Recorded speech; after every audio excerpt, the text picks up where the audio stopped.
I hear y'all, man. I don't know what happened this side. Nobody voted.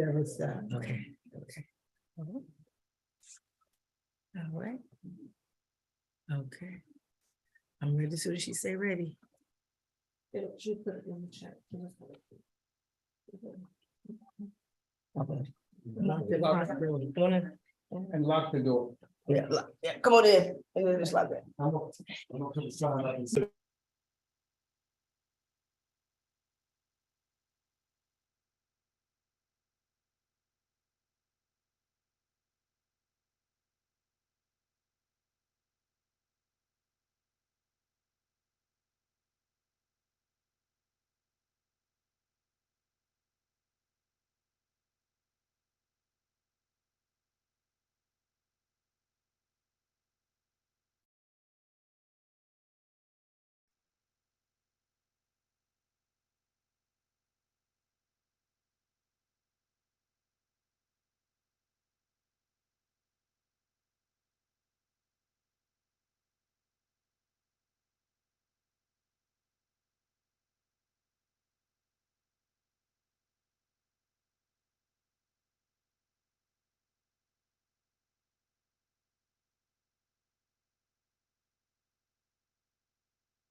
And I'm going to ask those who are know that you're going to be reporting out to accept the Zoom that's asking you to be a panelist, so it'll bring you on the other side of the screen.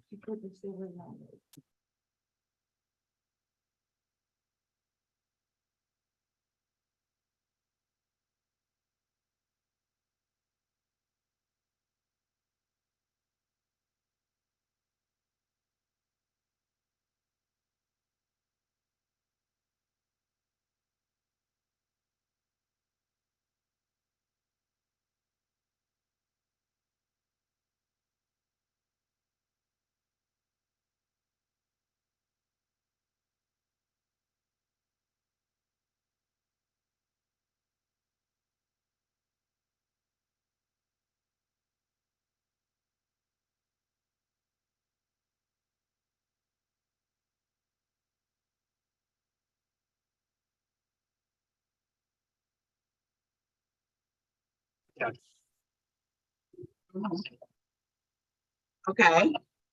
So one of our coalition members here talked to the mayor board.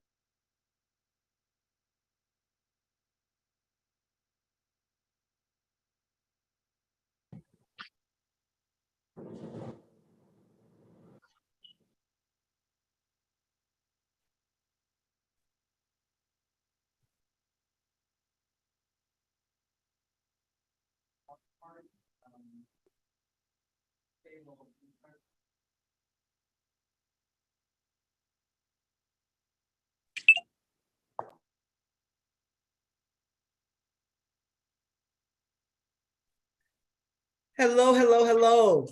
I'm Melanie Campbell, President and CEO of the National Coalition on Black Civic Participation and convener of the Black Women's Roundtable. I'm here with our chairman of the board, Mr. Thomas W. Dortz Jr. Thank you very much. And we are here on Election Day, one of the most historic days of our lives in recent times, here at the Clark Atlanta University at our NCBCP Ronald Walters National Election Day Command Center. And we do this every year, every other year, midterms and presidential years. This year's what's unique is that we're in 2 locations, and we are also at Howard University with Dr. Elsie Scott, who's the founding director of the Ronald Walters Leadership and Public Policy Institute Center, at Howard University is there. And in these 2 locations, we have our communications and messaging hub here at Clark Atlanta University. And we have been graced by the president of Clark Atlanta University, Dr. George French Jr., who will bring remarks. And then we'll hear from Dr. Elsie Scott, and then we will move to hear from our national partners who are here in person and virtually. And then we will hear from our students report out about what their experience has been in these 2 command centers. And then we will hear from our state, our leaders in states is what I call them, who are on the ground getting the work done. And we know it's a tight schedule. So we ask everybody to please be brief, because we know we got to get back out in these streets, even us in Atlanta who are here. So we want to make sure that we hear from everybody and in that order. So I would turn it over to Dr. George French to give us his remarks. And thank you again, Dr. French, for hosting us and providing us the opportunity to establish this institute at Clark Atlanta, and now making it an active entity by hosting our command center here. Dr. French. Dr. French, you're on mute. Thank you so much, Melanie. It's always an honor to be in your presence. I just left the command center a few minutes ago. I'm happy to go vote. My wife is not feeling well, but I'm trying to see if she's going to be able to get out. Knowing her, unless she has to be in a wheelchair, she's going to be out there to vote. So I want to thank you for being in the Thomas W. Dortch Institute. We know that we have the National Coalition on Black Civic Participation. The Southern Region office is there on campus of Clark Atlanta University at the Thomas W. Dortch Institute. And we're grateful that you all are here. We're excited about the election. Thank you for all you've done to get out the vote. Thank you for the participation of Clark Atlanta University students, and we are ready to go. Thank you. Thank you, Dr. French. And before I bring on Dr. Elsie Scott, I meant to have our chairman, of course, bring brief remarks. Tommy. Well, I want to start by thanking first the students. You know, we're right here in the Atlanta University Center. This is where SNCC was founded. Right down the road from here is where the late John Lewis had the voter education project. Freedom Riders came out of this center. We have Morehouse, Spelman, CAU, Morris Brown, ITC, all a part of this great institution, the largest center of Black higher education in the world. And so we want to say to the students, thank you for all you've done. For all of our state coordinators, thank you for all that you continue to do, and state directors, and to the volunteers, so many of this reminds me of what we went through back in the 60s and the 70s when we were really engaged and active. And I tell you, we have to be prepared. We have to, of course, understand that democracy is on the ballot today. But as John Lewis used to say, if you don't vote, you don't count. And there was another poster that they used to say, the hands that once picked cotton now can pick presidents and US senators and governors and down the line. So we want to thank everybody in all of the states for what you've done, what you're continuing to do. This is our march to 2024. But we have to take care of business today in the midterm elections. We're trying to make sure people turn out and vote. Again, remember, if you don't vote, you don't count. Thank you, Tommy. We hear from, thank you, Tommy. I'll hear from Dr. Elsie Scott, and then we'll go to our national partners. We'll go in the room. We have a couple of folks here in the room, and we'll come to you next, and then we'll go to our national partners that are on the line. We'll hear from the students, and then we'll hear from our leaders in the states. Thank you. Thank you, Melody. We are happy to join and happy to be joined by Clark Atlanta University this year. We've been doing the Command Center at Howard University for the past 10 years, and we were happy to host it again today. We just hate that all of you all deserted us and went to Atlanta, and but we had more students, I think, to turn out this year than we've ever had before. Some of the students you can see back here in the room with me, but we've had a great day collecting data, and when we get some results in from the election, we hope to have, hopefully it will be some great reports about what has happened throughout the country today. Thank you so very much, Dr. Elsie. We have my sister Latasha Brown, who's in the room from Black Voters Matter. You've been on the ground all over this country, so tell us what you're hearing. And thank you for being a partner and sister friend, first and foremost. Partnership and following her. We'll go to David. Melanie, your feedback is really bad, Melanie. Okay, can you hear, is that better? Following Latasha, we will hear from Damon Hewitt with the Lawyers Committee. We know he's running election, National Election Command Center, and then we'll go from there. So Latasha and then Damon. All right, y'all, we are in these streets. We won't back down. We have been, we're working in 20 states today. Very deeply in about 13, and what we're hearing across the board is that there's been a steady flow. So we're going to say steady wins the race. In early voting in Georgia, we have broken all kinds of records. And what we've been seeing when we've been going around from polls to polls, what has been really exciting to see is we've been seeing younger voters that have been coming out at the polls. That's been extremely exciting. And when we're talking to the younger voters, they are like, we already know what to do. We got it. We already know what to do. And so that's been really wonderful to see. There have been some reports around some tension around some of the polling sites that we work with in Mississippi and in Florida.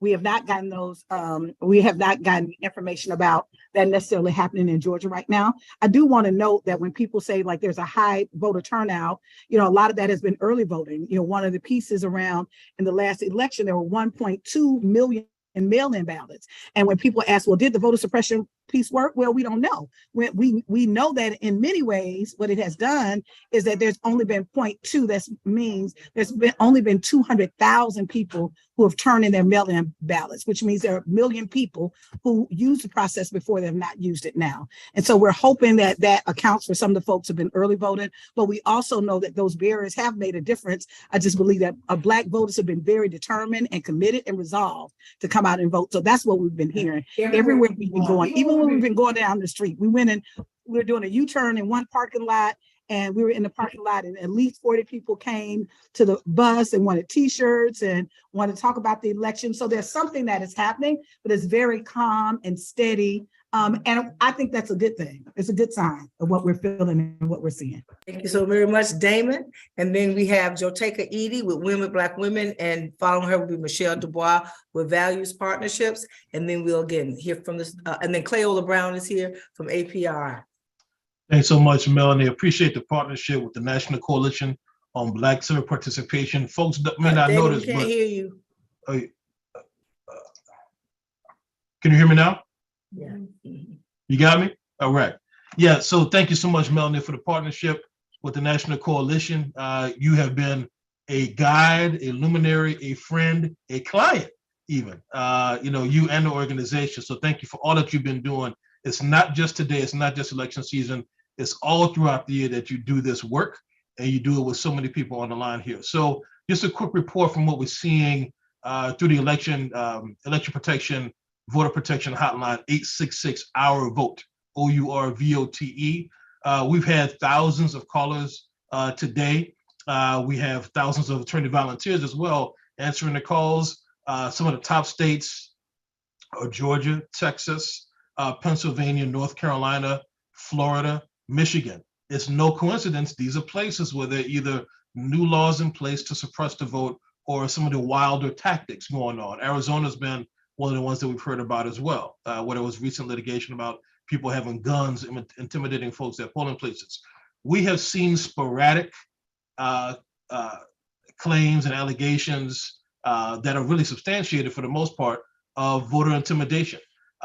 What's really interesting is that it doesn't seem to be deeply coordinated, as if it's the Proud Boys or the Oath Keepers out here that we can tell so far doing this, but there are these highly motivated people who subscribe to false and quite often racist white supremacist ideology. That certainly seems to be out there, but it's not clear that it's deeply coordinated in an effort that's going to be anyhow successful in quelling the right to vote. We've had to do some litigation. The ACLU, the Brennan Center, perhaps also the Campaign Legal Center have all been involved in litigation, and so have we. We actually had to go to court last night to get a federal judge to help remove a poll judge in Texas, as they call them, from a polling site in order that white poll workers not harass Black voters. It should not take a federal court to do that, right? It shouldn't take that. But the reason we learned about it is because somebody called that tip into the election protection hotline. That's how we often hear what's happening. But what we are seeing are people energized, people motivated. 44 million people voted before today, which is amazing, setting a new record for midterm elections. By contrast, it was over 100 million for the 2020 presidential, but for a midterm, that is actually a very good number, folks. Yeah, just to be clear, we're seeing a lot of people turning out today. They're not being deterred. People are savvier than ever about their options. They know to call the hotline. They know to go to trusted sources. They know not to allow themselves to be intimidated or turned away. They know about provisional ballots. So now it's time for folks to act like they know in this final home stretch before the polls close today. Thank you, Damon. We hear from Joteka, Michelle, Cleola, and then we also going to hear from Alicia Garza with Angela Rye. and Angela Rye, who are two of our special guests. All right. Hello, everybody. It's just so good to be here with each and every one of you. And thank you, Sister Mel, Sister Q, and Brother Dorch. It's so good to see you.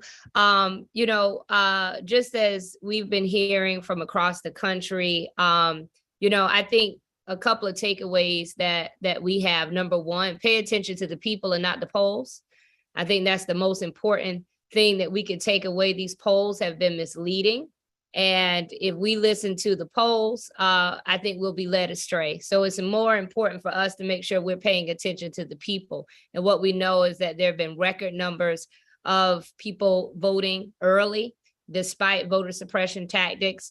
The other thing that I would note is that it is clear and evident that Black women-led organizations and Black women candidates will be and continue to be a factor in this election. Black women continue to show our strength. Black people and the Black vote continue to show our strength. It's important for us to lift that up.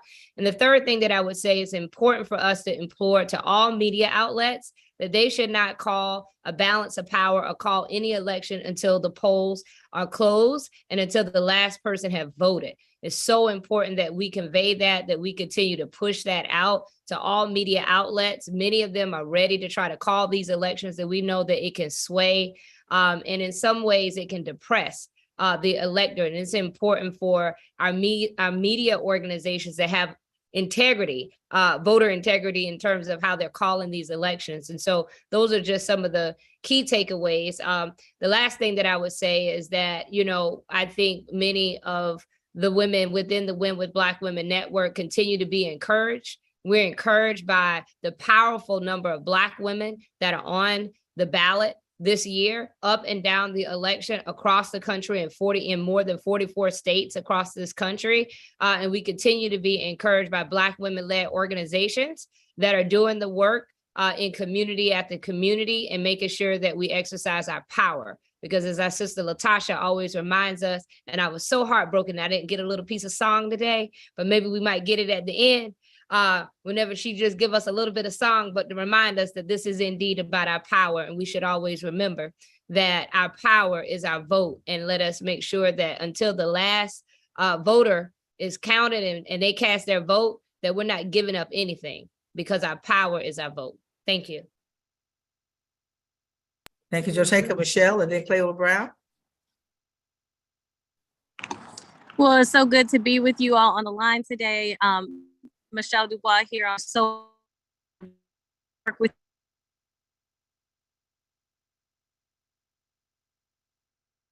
Michelle, you're going out. ensure that this. Sorry about that. Can you hear me better? Yes.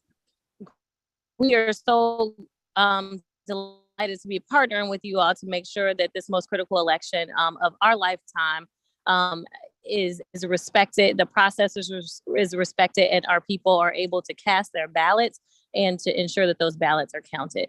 What we're hearing on the ground here is that overall, as we always know, there are states that have hiccups with some of the voting machines and some irregularities, but it sounds like from the few that we've heard about that those were being worked through. Here in Maryland, voting has been very, very, very smooth from the candidates and their staffs that we've talked to. Overall, what they're looking for, though, to double down on Joteka's point, is to make sure that none of these elections are called until every ballot is cast and every ballot is counted. We are hoping for a surge of Democratic voters to hit the polls post work. And so we're encouraging everyone to continue. Michelle, we lost you. I think it's just Not to polls are not closed. Your Wi-Fi. Sorry about that. I'm thank out. you. So we are encouraging. Is that better? A little bit better. We got to and right. Get to it. Okay. Yeah, so we encourage everyone to continue to hit your list, to encourage voters to go to the polls and stay in those lines. No matter what happens, stay in those lines and ensure that your ballot is cast. And so again, as Joteka said, do not let these races be called before every ballot is cast and counted. We are here to help support in any of that messaging and look forward to hopefully what will be a good night for us. Thank you. Thank you, Cleola Brown. Well, hello, my sister Melanie. I want to start by saying thank you so much for always pulling us together in unity and doing those kinds of things that make folks sit up and pay attention. You continue to do that throughout the entire year, not just at the culmination of an event. And what you do helps us to be able to do a little bit more in the areas of work that we can. Taking a look at the screen this afternoon, I see so many of the partners and friends from a long time. But what's more exciting is that all the calls that we're getting in from around APRI and other organizations that we partner with is a number of young people that are in the streets who are helping with ensuring that the vote is going to be a good, solid one from the communities of color. And we're excited about it. On the call this afternoon, we've got about 10 folks who are APRI activists who can tell you firsthand what's going on in the various states around the country. So with that, I'll say to all of the leaders that are on this call, y'all done good. You made sure that folks paid attention. You made sure that folks knew what the message was going to be when some folks couldn't seem to get a good message going to help them for nothing. But that's the way to turn it around. At least that's what our youth are telling us, and they're showing us rather than us just talking at them, and that's positive. So I'm anxious to hear the reports from the various regions, as we did a bit earlier. All over YouTube, it is flying. And Tommy, let me say this, it's good to see you, my brother, and we're so proud of all of the work that you're doing to ensure that institutions like Clark Atlanta are receiving the kinds of resources and the support from the community to say that we don't just put a hand out, we put something in the hand every now and then. Well, folks that got it fat like that, like you. So I'm real excited about what's going to happen. Thank you, Sister Cleola, my mentor, my sister, my friend. Getting the foxhole with you any day of the week. And speaking of foxhole and fighting the fight, not just on a domestic level, but also internationally. Alicia Garza, who wears many hats, but today, and it's all about movement and movement for our people. Black Futures Lab is where she will speak from and give us your perspective on what you see about what's going on with this election and what you're hearing. And I think last national partner is Victoria Kirby Burke from the National Black Justice Coalition.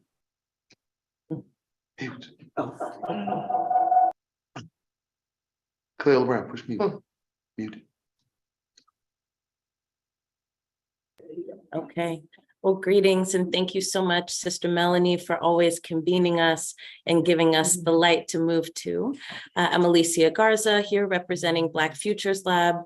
And the thing that I'm seeing here on the ground in Georgia is that folks are fired up and folks are ready to be powerful in this process. We understand that no matter what the results are, that there is a movement being built here, and folks who I've been talking to today in the last few weeks are excited to be a part of that. And thank you to the work of people like my sister Latasha and so many others who remind us that we are wielding power in a way that can change this country forever.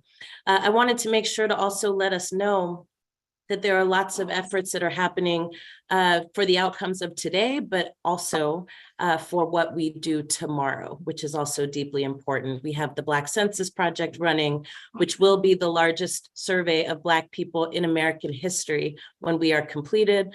We are grateful to partners like the Black Women's Roundtable, Win with Black Women, and so many others who have joined us in this effort. It's important to us to get the Black Census completed. We are working to get 200,000 responses from Black people all over the country from various demographics that are always getting left out and left behind. And we are using this data to create a Black agenda for 2024 that we will organize around starting tomorrow and moving into the next presidential election. So if you are interested in becoming a partner with us to get this done, you can visit blackcensus.org. You can also hit me up at holla@blackfutureslab.org. And I'm going to turn it back over to my sister, Melanie. Thank you, my sister.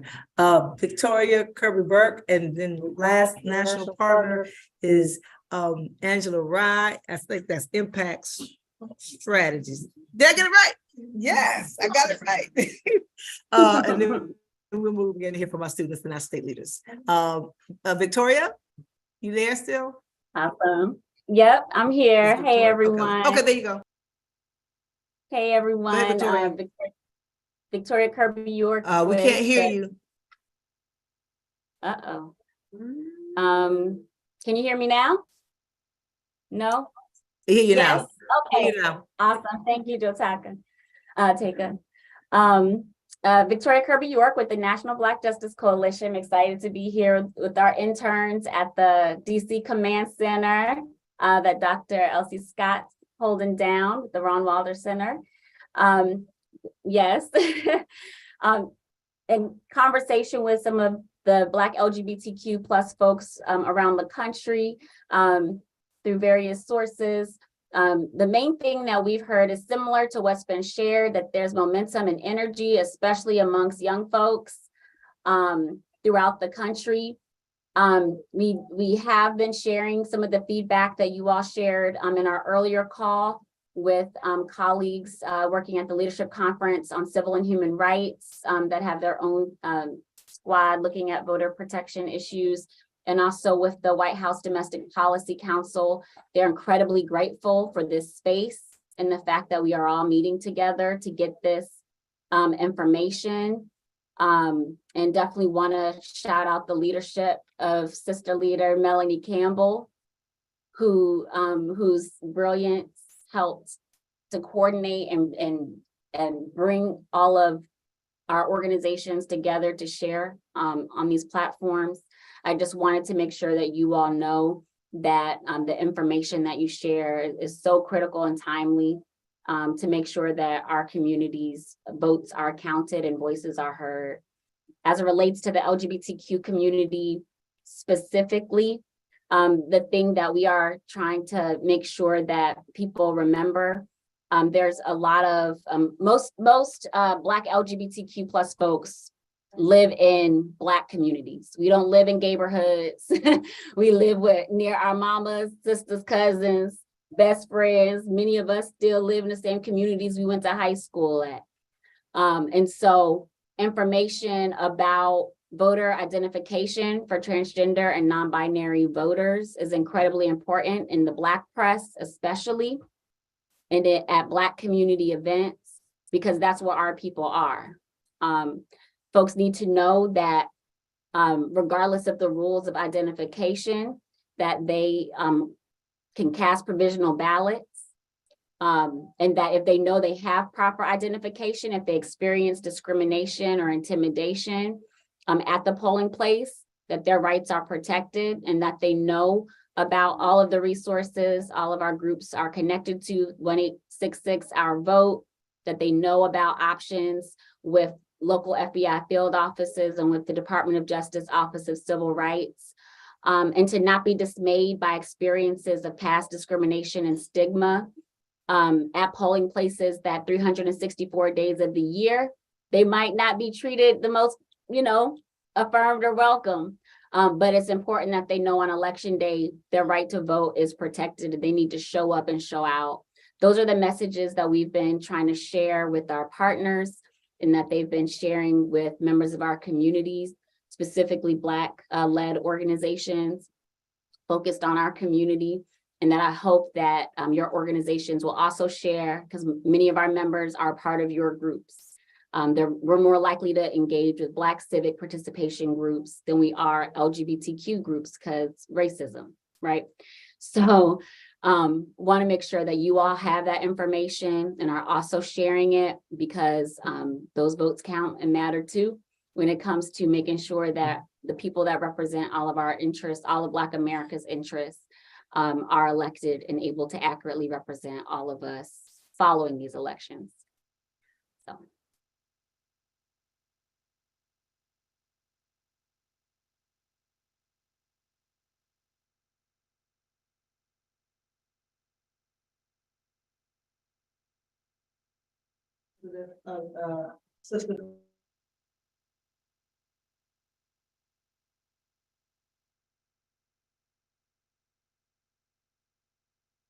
We certainly don't want to get in the way of the students, a little bit of feedback, but that'll go away.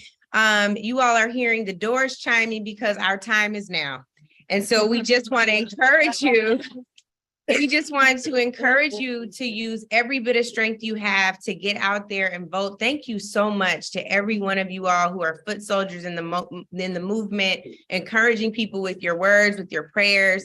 Our time is now. We have to activate. We are fighting on every side, right? The battles are plentiful and the soldiers are few. So we're not going to keep the soldiers on this call too much longer, but I do want you all to hear from my dear sister. We are, like I said, always in a fight. And here's another one, because we know that MSNBC snatched the platform from my sister, but they didn't know that they can't steal her foundation and her voice. And so she's here now to encourage all of you. I'm sitting next to the wonderful, the amazing, the brilliant Tiffany Cross. Thank you, Angela. That's right. Yes. Thank you. Thank you. Thank you so much to Sister Melanie, and definitely to Angela Rye. We affectionately call her the Chief of Staff of the Blacks because she rides so hard for the community. But I want to thank everyone for all the work that you all are doing on the ground. I'm so touched because I'm looking at the screen and I see so many people who were guests on the show. And that's why it's so important for us to have vehicles so we can center our lived experience and our unapologetic, unfiltered voices. And so we may not have that right now on a platform, but we certainly have that in the streets, and that's where it counts. And I've always said I would much rather have the love of my people than the love of some executives in a corner office. And you got to love the people to lead the people. And I'm thrilled to be around people who love the people as we go out and hit these streets to lead the people. At every time there's progress, there's a backlash. And we're seeing that now. When we heard everybody talking about this racial reckoning, we all recognized that was a moment in time and that there was going to be work to really have a racial reckoning. But what they don't know is that while this racial reckoning may be met with backlash, we are a people to be reckoned with. And so I salute all of you for the work you're doing. I'm here in solidarity with you. I'm on the ground with you, and just very touched to be included in today's call. And my heart is filled with gratitude for all the important work you're doing. And I love you all. Thank you. Thank you, Tiffany. Tiffany, we were with you before you was on the screen, when you're on the screen, after your screen, and when you get back on the screen. Right? And the screen we're on now in this moment is Roland Martin Unfiltered. And anybody interested? And he's showing us live right now. Black owned is important. That's right. Get it for our message. So okay, so now we want you all, I know you all out here, but we have these young people who have been grinding today to figure out what they're hearing about what they're hearing on the ground. We're going to do, because it's quite a few minutes, we're going to have to do round robin on what I had shared was that we have young people here at Howard, young people here at CAU, and the ones that are here at CAU are most CAU, and we also have is Metropolitan Metropolitan in the house, so it's AUC and Atlanta and Clark Atlanta in the house, and they've been watching what's the message that's going on out there. So we're going to start with that. We have a group that have been watching 3 networks. They've been listening to CNN. They've been listening to MSNBC. They've been listening to Fox. So we want each of them to do, and I apologize for having to be quick, but we have state partners who are on the ground that also have to report. Just give us one top message, consistent message you've been hearing. And I'm gonna start off with CNN. And introduce yourselves and tell us who you are, and you can fill the seats as folks are moving to tell us who's the CNN team. Where's the CNN team? All right, introduce yourself, what school you're at, what you're studying, and tell us what you've heard. You know I Hello, I am Devin Dickinson, a recent graduate from the illustrious Clark Atlanta University, and I was on the CNN team today. And overall, a lot of the voting has been going smoothly, but in some of the states like Arizona, there's been a couple of issues. Reports say that 20% of voting locations are experiencing, quote, hiccups with voting tabulators. And there was a move from different Republican parties that wanted to go ahead and just do hand counts, but a judge in Pima County, Arizona went ahead and blocked the plan to fully hand count the votes after the distrust that a lot of voters had with the voting.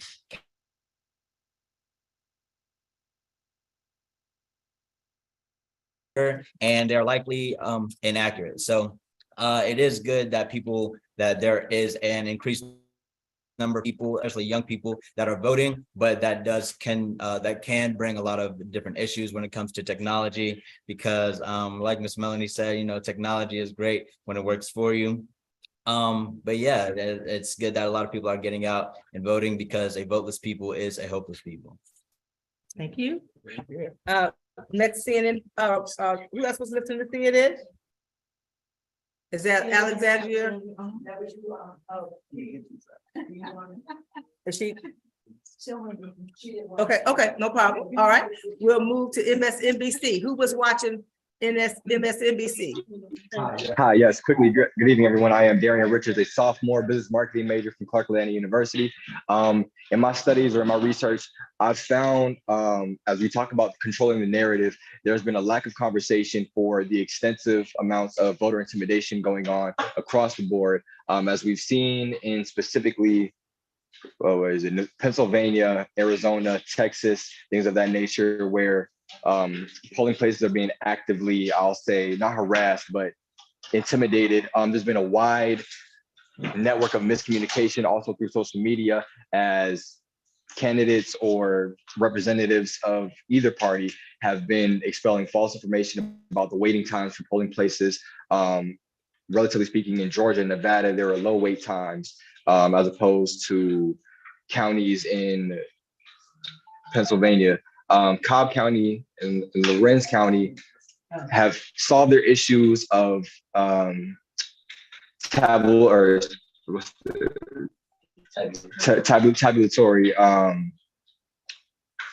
issues, and it's a simple fix. A lot of things we're seeing, I could say, are simple issues, or excuse me, a simple issue and simple resolutions, but because there is the complacency for our demise, so to say, there has been a lack of urgency to fix these issues.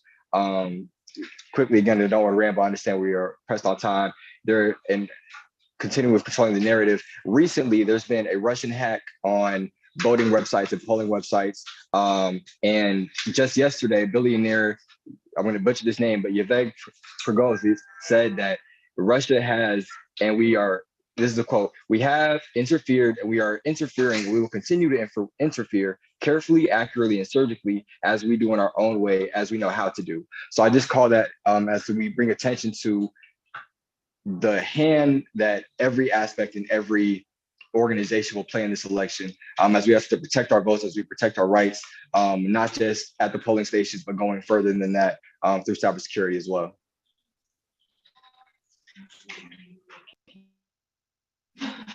Thank you. Can we give a hand to CNN and MSNBC? And now we will hear from our students who were monitoring what's going on Fox News.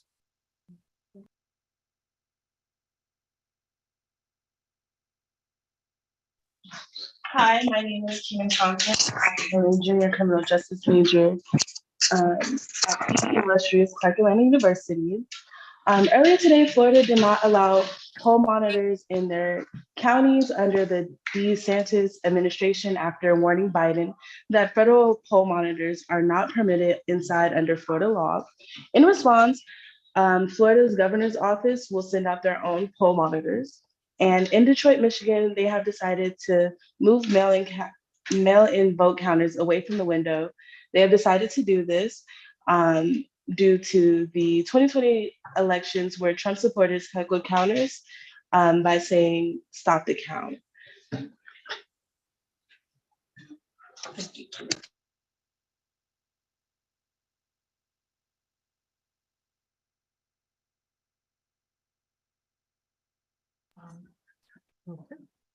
Okay, and so now we have students who've been monitoring in the states to give a report.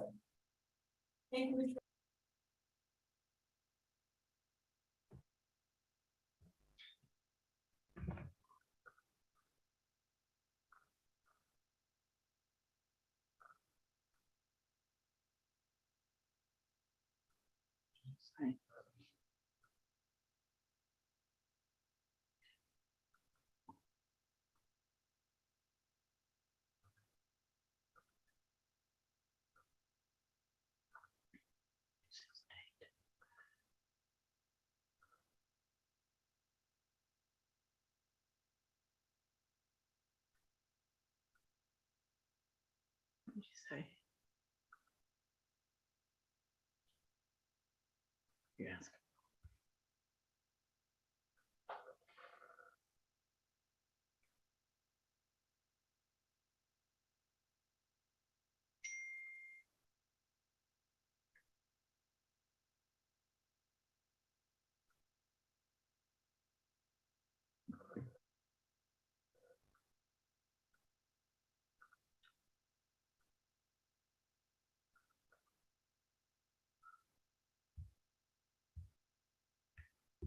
Did you want?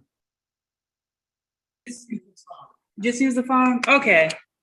Hello, everyone. Can everyone hear me now? Yes. Perfect. Okay.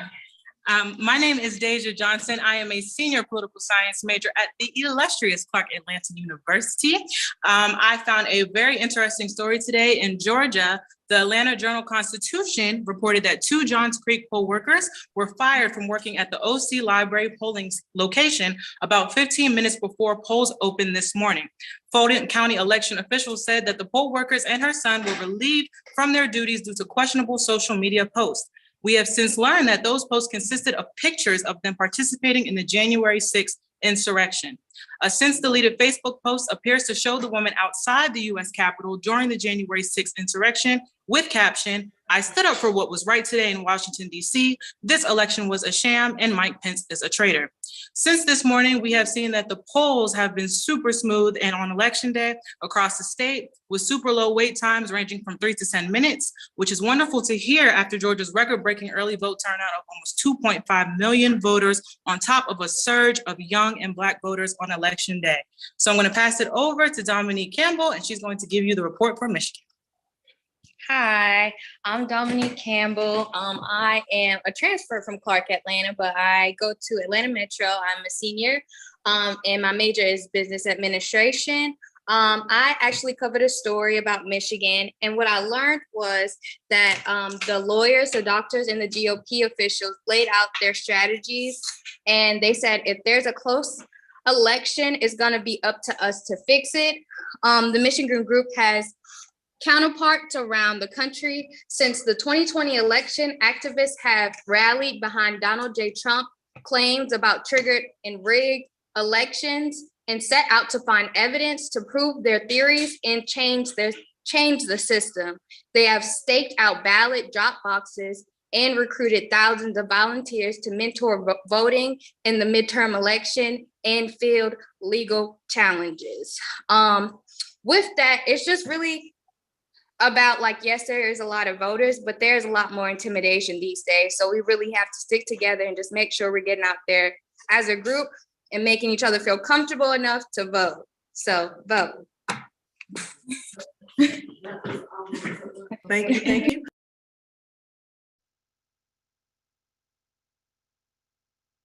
All right, thank you. Can we give everybody our students an awesome hand? Thank you so very much. Q, we just heard something. Would you just report with something that happened in Houston really quick? And Elsie, I'm not sure if you had any students that wanted to report out, because I wasn't sure. And then we're gonna go, I know Deborah Scott needs to jump off, so we'll come to her first from Georgia, and then we'll go right on through the state report outs. And I'm sorry, y'all, but we wanted to make sure you all heard from our young people here in the command center. Thought it was important for them to share what they're hearing and learning and their insight as to what's going on today. But something happened in Houston. So Q, would you give that report out real quick, and then we'll call on Deborah Scott. Hey everyone, yes, in Houston, a fatal accident resulted in the closing of a polling station in Houston. Melrose Park Community Center in Houston has been closed after the death of a worker. Body was found in the basket near the center. So just wanted to flag that. Our amazing students here on the ground found that doing her research while we were on the phone. So we just want to give that real-time update. Also, election protection update from Abdul, who had to leave, that Donald Trump was demanding protests, I think in Pennsylvania, what other states he said, Michigan, some key states. So they're looking at protests actually happening in real time today. So that's something else that election protection is tracking as well. Thank you, thank you. Thank you, Q. Deborah Scott, Georgia, stand up. And if we have any other Georgia, we'll come through Georgia. And I think Helen Butler's on. Okay. And Mary Pat, Georgia Black You Vote. Well, welcome to Georgia. We are here at the party at the polls at Metropolitan Library. Can you hear me? Can you hear me? Yes. Oh, okay. We're at Metropolitan Library, and what we've been doing is making sure that we have voter care. So we had 3 parties at the polls today, one in Fulton, DeKalb, and Clayton. And what we're hearing is there's been a lot of confusion about where people actually vote. But we've been able to help them because we're literally right across the street. We've been giving out chairs and water and free food. And so this is going to be the last party at the polls. We're going to stay here until the last voter votes at this precinct. We have about 3 or 4 food trucks out here. We have the NCBCP, Black Voters Matter, Black Youth Vote, and I see D9, all these organizations out here working together. So we just want to say thank you, Melanie, for your leadership, and thank you for just really hosting us and letting us know that we're not alone and we don't feel it. We feel joy today. So we don't know what the outcome is right now, but what we're seeing is that there is a lot of interest and young people are actually voting. So don't believe the hype, they're voting. Thank you so much. And you all should come out to Metropolitan Library. Thank you, thank you. Helen Butler, Georgia, coach for the People's Agenda, and Mary Pat Crayola. Is Reverend White on still from Macon? So we're gonna hear from all of our Georgia. Let me know if APRI Georgia is on. So Helen, Mary Pat, and try to see if APRI Georgia is on. She said no. Okay. Well, we got one more call at 8:32. Okay, Mel. Okay. Thank you. Okay, and Helen and Mary Pat. Okay, Mel. Thank you, and glad to be with you all.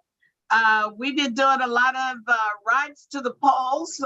We're overwhelmed with the requests for rides to the poll, but thankfully we got great volunteers with the Masons and with other faith-based organizations to provide rides to the polls. We are monitoring 96 of the 159 counties with our election protection volunteers. There have not been too many major problems. As you know, there are 1,000 absentee ballots that not have been mailed in Cobb County. And of course, litigation was filed by the Southern Poverty Law Center and the ACLU to get that corrected. Today, the things that we've been seeing have been minor compared to most things that we've seen. I think Mayor Pat's going to tell you about the major activity that we had today, that she, along with the other Black youth vote, people were brought to our attention. But in Bon Air Middle School in Houston County, we had a situation where the school personnel was trying to tell voters they couldn't go vote, even though there's a polling location in the middle school, that they would have to come back after school is closed before they could vote. We've gotten that cleared. We had two Howard University students whose absentee ballots was stuck in the postal system. We got with Fulton County last night. This morning, they've been delivered, and those two students' votes at Howard University have been certified as received in Fulton County. We had one incident down in Elbert County where the scatters were jammed, and they've got those completed, and we did have to ask for an extension. And so with that, I'm going to turn it over to Mary Pat, because they did found a situation and got it remedied. Yes, absolutely. Well, one, I'll say, one of the gentlemen from CAU mentioned that there are low wait times in the state of Georgia. While there may be low wait times, we're still seeing suppression. One of the situations that we were sent out to, all of our Black youth vote students across the state of Georgia are doing election protection today. But on the ground, we're seeing, due to redistricting in Senate Bill 202, a lot of voter suppression at the polls. Today, there was a senior high-rise with about 400 senior citizens that live there.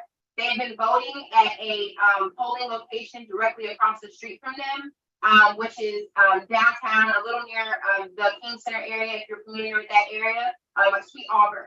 And they've been voting at a precinct for years. They were told through redistricting that their polling location is now more than 20 minutes from where they live. Many of these elderly people in the senior facility were unable to walk. They had wheelchairs. Several of them mentioned that they were paralyzed and were unable to make it to Hateville out of the care of their caretakers.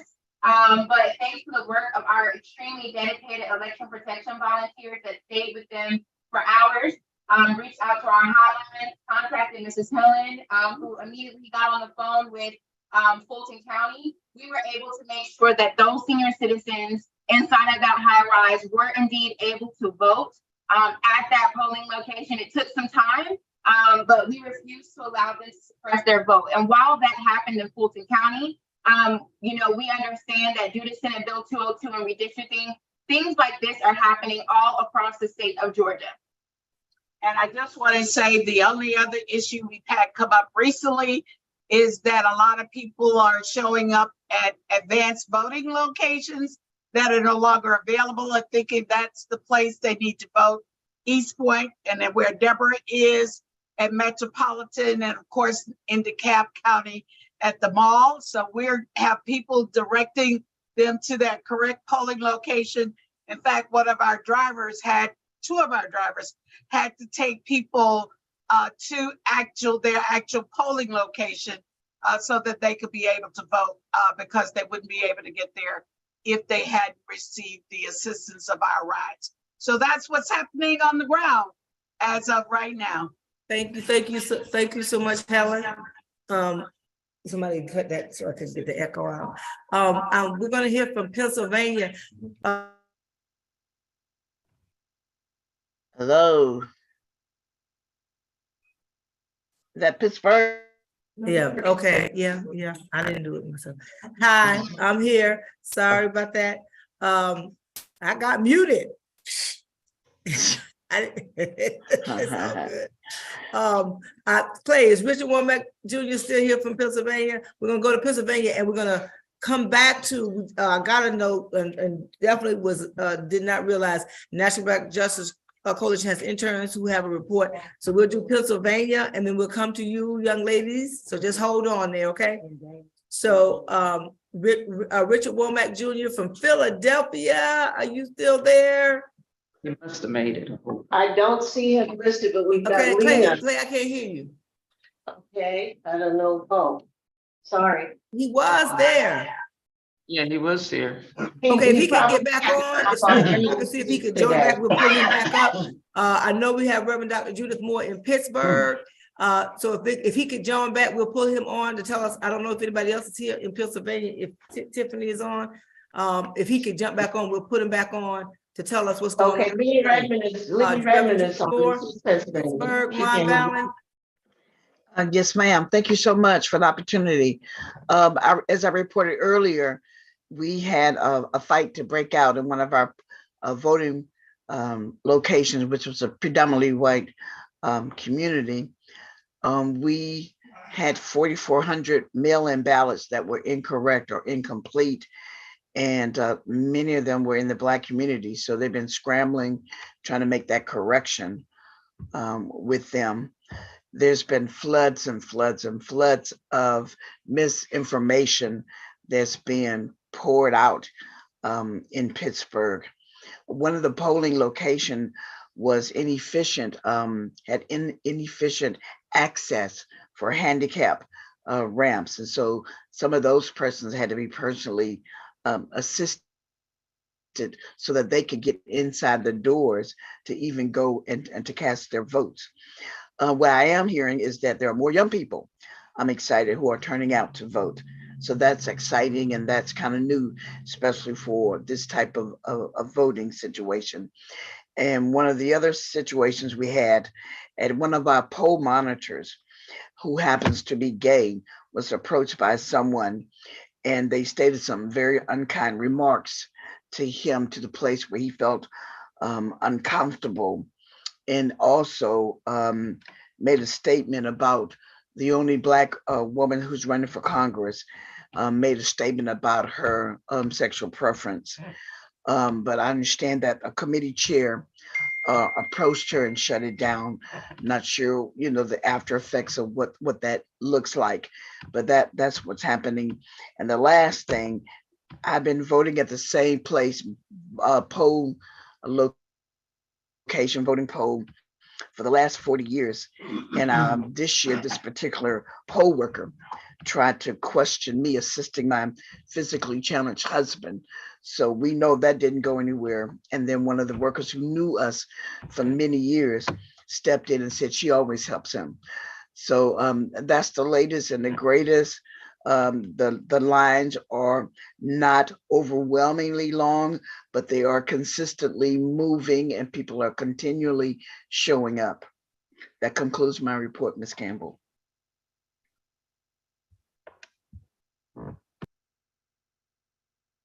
Thank you, Reverend Judy. Is Richard Womack Jr. back? Clay, you on mute. Again, is that better? Can you hear me now? Lena Redmond is on still, but Richard had to jump off. Okay, so have her to report, is that okay? Yes, that's fine. She's from Philadelphia. Yes, hello, everybody. We are out and about, and we had people out on the polls. We had some problems earlier with the judges. A lot of the judges wasn't showing up on time. Some of the sites had been moved, but now we pulled some people to do phone banking to make sure that the people get out there and to know where their polling places are. So they said now between now and 8 o'clock that the people had located. So we had people driving them to the polls because a lot of people went to some of the polling places and they told them they had to vote 3-4 miles away. So we had people now that taking them to their polling places, but they wasn't notified of the polling changes. And a lot of people did early voting. But like I say, it's just a problem with having proper judges. Some of the polling places didn't have enough judges, so they opened late and was telling people to come back. And people say, we have to go to work, we can't come back. So hopefully that will be justified between now and 8 o'clock. And also too, let me give the Maryland report also from Maryland. We did the, under the direction of our President Cleola Brown, she had me to work with the ministers, and we had a record-breaking souls to the polls on October the 30th for our early voting in Maryland. And also too, 2 weeks ago, we were short 1,000 judges, which is unacceptable in any state. 2 weeks before the general election, we are still short 1,000 judges. So those are things that we're going to have to deal with for the near future, particularly for the 2024 when our election comes up again in Maryland. But other than that, as far as the judges, not having enough judges, and the poll places being changed without proper notification from the election boards. So we're working on that. We pulled people off of the polls to do phone banking and seeing if people needed rides to the polls. So that's what we are doing now. We are phone banking, we are taking people to the polls, and we're out there making sure that people are being treated fairly on the polls. So thank you so much, President Brown, the A. Philip Randolph, and the ministers, where you, the connection that you have with the ministers and A. Philip Randolph in Maryland and Pennsylvania. We thank you for your leadership. And thank you also, Melody. I love you. And you know I love my sister girlfriend, Cleola Brown, my president and international vice president. So thank you all so much. Thank you, Lena. Thank you, Ms. Lena Redmond. And now we're going to hear from our, you're going to have to introduce yourselves, ladies. Get that echo out. Can you get the echo out? Thank you. From National Black Justice Coalition interns who were at the Howard University Command Center. Turn it over to you, ladies. Introduce your, make sure we know your names. We appreciate it and so glad. And let's hear from you. And then we'll go to, I'm just trying to, I'm just going from where I see what, okay, I got somebody in my ear here and on here. So let me focus. Hear from my sisters from the National Black Justice Coalition, then we'll keep getting our state reports. Thank you. Hello, can you hear us? I'm Shayla, and this is Jazz Marie. We're the interns at the National Black Justice Coalition, and we're really optimistic. We want to report that the midterm elections are seeing record-breaking. Ladies, we can't hear you. We can't hear you. Can you hear us now? Yes. Okay, sorry. I'm Shayla, and this is Jazz Marie. We're the interns at the National Black Justice Coalition. We are optimistic to report that the midterm elections are seeing record-breaking numbers excuse me, of Black LGBTQ+ and same gender-loving candidates on the ballot today. We have counted that, where is my voice? We have counted that there are at least 57 Black LGBTQ+ and same gender-loving individuals running for office. We would just like to highlight a few that would be making history if they are elected. So Venton Jones is running for the Texas House of Representatives for District 100. If elected, Jones will be the first person openly living with HIV serving in a state legislature. Jones would also be one of the first out LGBTQ+ and same gender-loving Black members of the Texas legislature. 3 other members who would like to highlight are Jason Hopkins is running for Michigan House of Representatives. If elected, he will be the first LGBTQ+ member of color in the state. Christian Manuel Hayes is running for the Texas House of Representatives, District 22.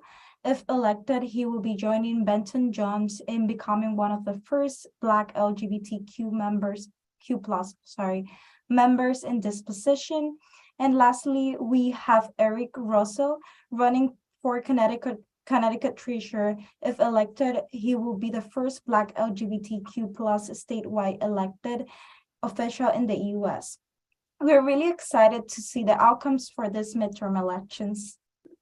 Thank you. Thank you so much. And for your leadership and giving us that awesome report from National Black Justice Coalition.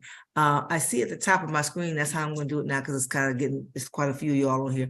I see Brother Melvin Montfort from North Carolina, and we'll go from North Carolina, and then we'll go, I think I see Michigan, and I'm just going to call it so that I won't have to keep going back and forth. We'll do, when I come to 2 states, we'll do North Carolina, anybody on from North Carolina, and then we'll go to Michigan, and I think I saw Alabama. So North Carolina, Michigan, what did I say? Alabama, sorry y'all. Been a long day for all of us. And then I know we have more states. I think we'll be almost there. Y'all just hold on as long as you can. We know some of y'all gonna have to jump off and do what you need to do. So we wanna hear, and this is still live on Roland Martin Unfiltered, so your report will be heard. Okay. Oh, am I up? Am I up? Yeah, I'll be brief. We haven't heard of anything major yet happening at the polls. You know, there's going to be some things where people have to go to judges and that kind of thing, but nothing what we call considered major, like anybody getting hurt, anything like that. The turnout is what we wanted. We wanted the turnout this year to be higher in 2018, and that's happening. Our program this year calls for us doing actually more work on the ground than we did in 2020. And that's also happening. So we're really excited about North Carolina. And the lines at the polls now all over the state are having record turnouts and record lengths. So I will give a shout out to our young folks, because we have 4 crews of nothing but people between the ages of 18 and 35. And those are the only groups that are working out that, and those numbers are looking good. But other than that, we're excited about what may happen here when the things tallied. Looking forward to it. We got several parties planned afterwards. So that's all I got. Thank you. Thank you, Brother Mumford. I call the states. Just jump in. Yep, Tamika Ramsey, Black Women's Roundtable, Metro Detroit, and I'm also calling and talking about Western Michigan as well. Tiffany, we can't hear. Tamika, we can't hear you. Okay, is this better? Okay, so Stephanie Moore Williams has been going to Western. So they have had a very long line at a lot of the college campuses because students are attempting to register and vote at the same time. So we are working to make sure that they are moving the line so that students can get through and be able to vote. Macomb County, once again, one of the most segregated and conservative counties in Michigan, has had a lot of issues with voter intimidation. We have had a lot of Trump parades happening right by the polling locations, trying to intimidate and scare people to not vote. The polling equipment in Detroit has been off and on. We are working very closely with the Secretary of State to make sure that all of those votes are tabulated when the machines go down. They are being entered in after the machines come back up again. Once again, there is a lot of intimidation happening with poll challengers in cities such as Pontiac and in Flint, which also has a very low turnout. These challengers are not only harassing the voters, they are also harassing the poll workers as well. And we have people coming out, getting credentials, names, and numbers so that we can hold them accountable and get the Secretary of State in when possible. Thank you. Thank you. Alabama, and then we'll come to Florida and Louisiana. And if I missed the states, we'll open it up in case I missed somebody. Okay.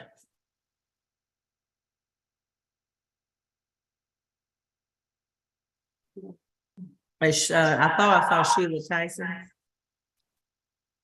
Okay, there you go, Sheila. We need you, you're on mute, Sheila.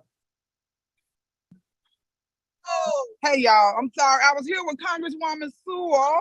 She's at the poll with me, y'all. No. Oh no, not today. We can't do. We love you, but you know, so we're. I know we are. So we're out now. We have had a lot of problems in Alabama. We had a fake ballot out. They went into the underserved, uneducated community and they passed them out. But we was able to stop it because we started very early. With that, we have had mass numbers in polls that have not produced in the early election in the primary, but these we have had like triple the turnout in Jefferson County. Right now, we are with Alabama election protection in 40 counties. We have a team of about 60 attorneys across the state actually working. We have had some disturbance in several of the polls because majority of our seats in Alabama have been challenged. So we have had the police out at majority of the polls, just trying to stop all the confusion that is going on. And that's our majority of the mixed boxes, Melanie, that we've been having a lot of the problems with the Black and the white people that we have had, but we have had numbers that is just really unbelievable. If you can see behind me, numbers where we're standing in line, it's 441 here, and these lines look like they're gonna be going on all day long. So right now, we're out just making sure that we give the people attention, and we got them at all of the major boxes across the state. And I wanna thank Melanie Campbell with Black Women's Roundtable for investing in a state that really people really don't look for us to do anything. But I can guarantee you these counties is turning out. They are interested in this election and they're gonna show up by 7 o'clock. Thank you, Sheila. Florida and Louisiana, and if I missed the state, we'll open it up because I know we earlier we had folks on from Maryland, I think, and we wanted to hear from Maryland, Missouri, and Colorado. Clay, okay. Thank you, Melanie. Thank you for your leadership and everyone that's on the ground doing the great work they're doing. It was good to hear. I just want to do a big shout out to our youth because they really showing up. A lot of first time voters. I got our youth out on the ground. They actually doing election protection and monitoring, and they actually pulling out other young people. As you know, in Florida, we did our campaign was around relationship organized, and so I see it became very impactful and it's showing up today. Our folks are actually touching and making sure that they are educating, organizing their people that they know personally. So it's working out here in Florida. We haven't heard too many bad incidents. Everything so far been reported that's been reported earlier today has been taken care of, and folks is they're really doing some good work around making sure folks get out and making sure people get to the right polling spot. We are using our Lyft codes. Thanks to Lyft, we are able to get people to the polls if they show up at the wrong polling site. We want to do a big shout out to our Pastor Harris in Jacksonville, all the churches up in Jacksonville. He's leading that piece of making sure that people get rides to the polls in Jacksonville. And also, you know, we got this storm here, so it's a storm, and her name is Nicole. So we're hoping that the storm, Nicole, just do the right thing, because as we said on the call the other night, the woman is the storm. So, and to bring great things. So they're not stopping. So that's our report for right now. Everything looks good so far. And thank you for your leadership, and thank everyone for their work that they're doing around the country. Thank you. Louisiana. Thanks, Solange. Louisiana. All righty. Hello, all. Vincent Silva and Louisiana Unity Coalition. Let me first say that I was kind of concerned that based on early vote, the black-white differential, we were down 8 to about 10%. It looks like with a steady and brisk turnout during election day that we're going to probably wind up equalizing that vote. The other thing that happened earlier today, as I've updated you all twice on the bomb alert or the bomb threat that happened in Kenner, Louisiana, there seems to have been an attempt by governmental officials, statewide as well as local, to try to downplay that as in terms of what it was not. But it'd be mighty ironic that here you got a diverse school where a bomb threat happened on the day that school was closed, and they said it wasn't related to the election. That's about it. Thank you, Vince. So I wanted to open and make sure we have missed a state. Hi, we've got Missouri and Colorado on the line too. Yeah, I was Colorado, Maryland, Florida, Missouri, Clay. You've got Missouri, Colorado, and Nicole Fuller from Philadelphia Posh really needs to be first. Yeah, anybody on? Just go. So we want to start with Colorado, and then Missouri. Okay, Colorado. Introduce yourself. Hello. And hello to my fearless leader, Leola Brown. You look good. I'm so excited. Miss Tanya, would you speak a little bit louder? I'm sorry. I am Tanya Acker from the Denver, Colorado chapter. Hello to my fearless leader, Leola Brown. You're looking good. So happy to see you. And a shout out to my alma mater. Denver is Tanya, you're going in and out on my end. Without any incidents. Can you hear me okay? I hear you. Okay. I hear you.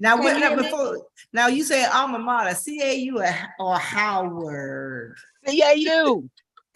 Clark, Atlanta. Okay, Elsie. Okay.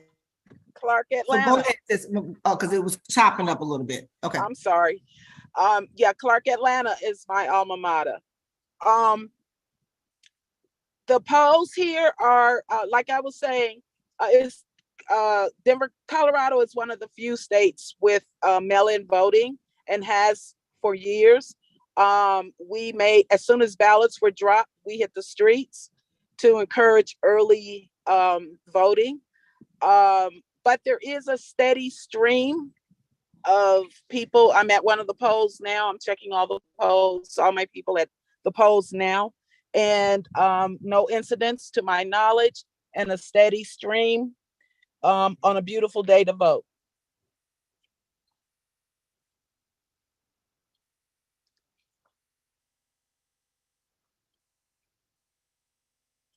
Thank you. Hello? Missouri. APRI. Good afternoon, and how you doing, Melanie? Thank you for doing this. I'd like to shout out to my national president, Ms. Cleola Brown, for supporting us here in St. Louis. We are here in Missouri. We had a law passed in August where we could do early absentee voting in person. And we've been giving rides to the polls. The turnout for the early voting has been really going good. Today, we've been providing rides to folks in the underserved communities here in St. Louis and metropolitan area. We have not had any incidents. We've been having a steady flow of voters calling and taking them to the polls. So no incidents. We've had some rumors about some intimidation, but nothing has affected any of our drivers. Thank you, Keith.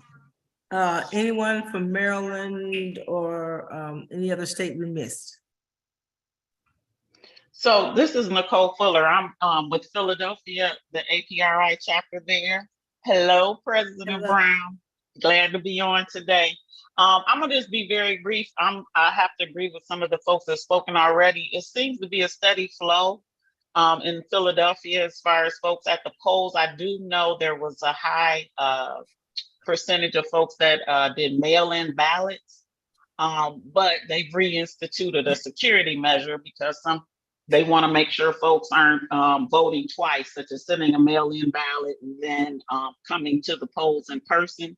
So that might take us a little bit of time because of counting the votes gonna be a little bit slow because they've reinstated that security measure. But as to my knowledge, there hasn't been any problems or issues. Okay. But you know, there's a lot of folks in Philadelphia, so I'm gonna keep my fingers crossed and say a prayer that it stays that way for the remainder of the evening. But that's pretty much it. A lot of phone banking. I've been working with the ASME District Council 33. I left there because they were finishing up their phone banking as well. So folks here have been really active, knocking on doors, passing out literature every day for the last month or so. So we're doing okay so far. I'm still holding my breath for this governor's race, but yeah. Thank That's you, it. Nicole. Thank you. Any other state left? All right, Clay, we good? The only person that I know that did not say, Jerry King just got on from Michigan. So Hello, can you hear me? Yes. now we can. Hello? I don't have any, I can't hear anybody. Hey, Jerry, we hear you. Okay, now I can hear you. Okay. Greetings to all of you all that are working hard to get out the vote. Greetings to my national president, Cleota Brown, and her staff. I'm Jerry King, the Michigan State president, and also the Metro Detroit president.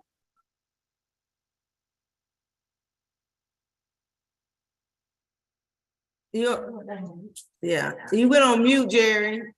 You went on mute some kind of way. You hear me?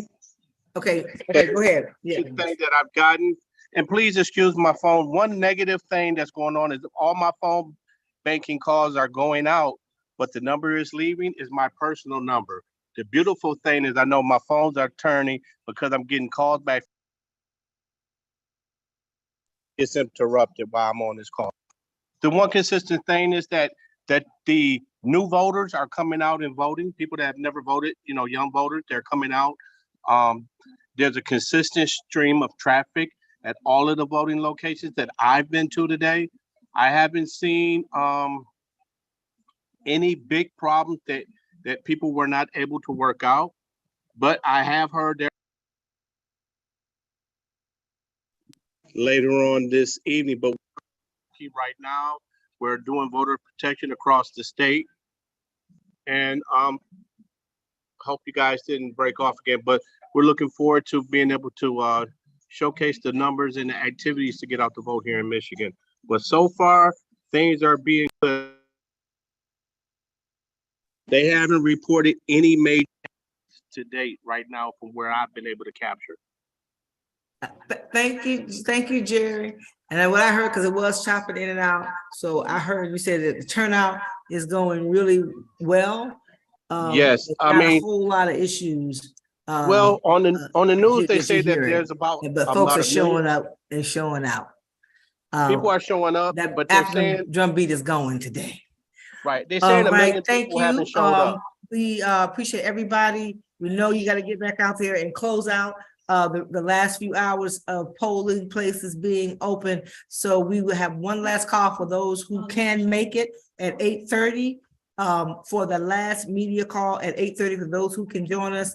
And in some cases, the polling places will be closed. In some cases, as we all know, polling places will still be open. So thank you, Cleola. Thank you, Doc. I think Dr. Elsie and all of our leaders and our student leaders who are on both in DC and Atlanta, and everybody. Just get across the finish line. We'll see what we have left when we get on the other side. See y'all at 8:30, those who can make it.